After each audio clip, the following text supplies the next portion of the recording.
की इस वीडियो में बेटा, वीडियो नंबर 19 में हम देखेंगे laws of simple pendulum. Simple pendulum के लॉज।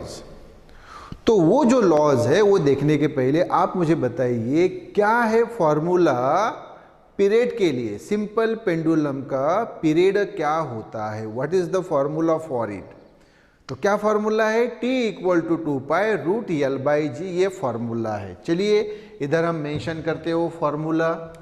तो फॉर्मूला है ये, फॉर्मूला फॉर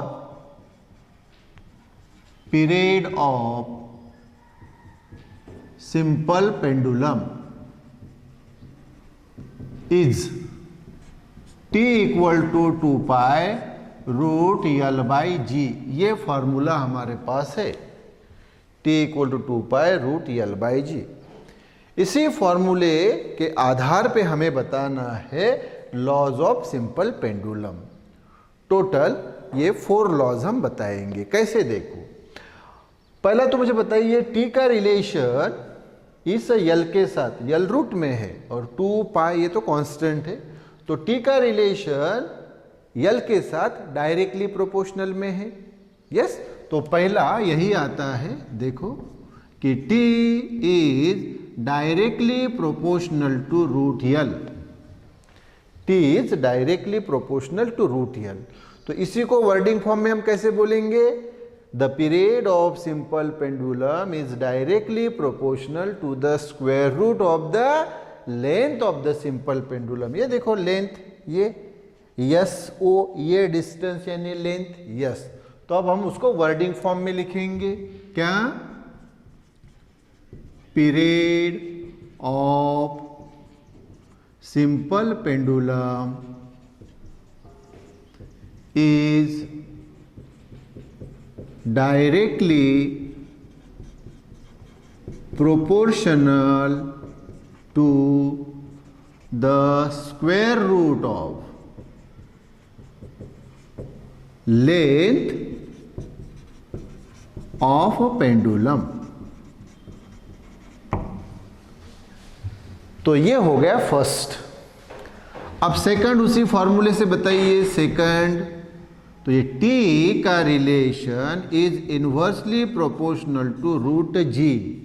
हाँ, t is inversely proportional to √g। Inversely proportional क्यों, क्योंकि g डिनोमिनेटर में है, दैट्स वाई। तो t is inversely proportional to √g। तो इसको वर्डिंग फॉर्म में हम कैसे लिखेंगे, फिर से, period of simple pendulum is inversely proportional to the square root of g means acceleration due to gravity, to the square root of acceleration due to gravity at that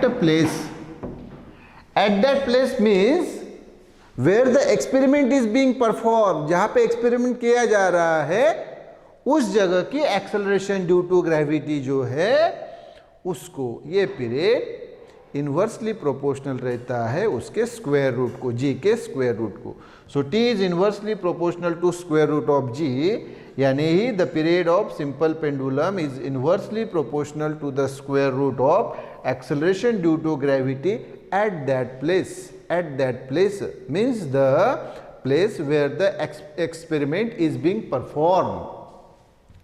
third, अभी formula में देखिए आप कि इसमें आपको वही जो Bob है, बॉब का मास m, इस फार्मूले में आपको दिख रहा है नहीं, मतलब t जो है ये बॉब के मास के ऊपर डिपेंड नहीं होती। तो ये थर्ड हम मेंशन करेंगे कि t जो है इज t यानी पीरियड, वो मेंशन कर लेता हूं, period of सिंपल पेंडुलम यानी ही capital T is independent of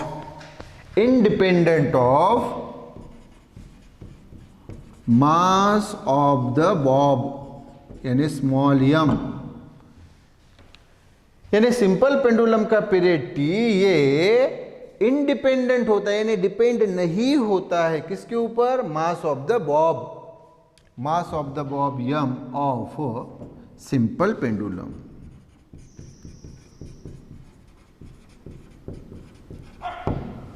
मतलब सिंपल पेंडुलम का जो बॉब है उसका जो मास है यम, उसके ऊपर ये पीरियड डिपेंड नहीं होता। और ये फोर्थ देखिए, ये देखिए एम्पलीट्यूड O2P या O2Q, इस एम्पलीट्यूड के ऊपर भी ये पीरियड टी डिपेंड नहीं होता, क्योंकि इस फॉर्मूला में, टी के फॉर्मूला में ये जो एम्पलीट्यूड है बॉब के मोशन की, ये कहीं आई है क्या, नहीं आई है। मतलब पीरियड टी इस एम्पलीट्यूड के ऊपर भी डिपेंड नहीं होती, प्रोवाइडेड मीन्स कंडीशन ये है कि ये जो एंगल थीटा है ये स्मॉल होना चाहिए। ये तो मैंने आपको पहले ही बताया है पिछले वीडियो में कि भाई ये एंगल थीटा ये स्मॉल होना चाहिए, तो ही ये बॉब का जो मोशन है वो लीनियर एसएचएम रहेगा, अदरवाइज नहीं।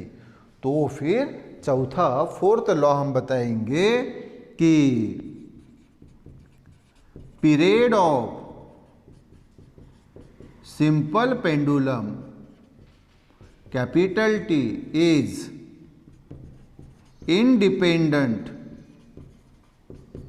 Of amplitude of oscillation of Bob के ऑसिलेशन की ये जो एम्पलीट्यूड है ये OP या OQ, इसके ऊपर वो डिपेंड नहीं होती है, इंडिपेंडेंट होती है। तो क्या लिखा फिर, period of simple pendulum T is independent of amplitude of oscillation of bob provided, यानी condition provided that angle theta should be very small। Angle theta जो है वो बहुत स्मॉल होना चाहिए। तो ये बेटा हो गए 4 laws of simple pendulum. Yes, इसके ऊपर आने वाला क्वेश्चन क्या होता है, state the laws of simple pendulum. तो ये लॉज वहां पे मेंशन करने हैं। ओके बेटा, यस।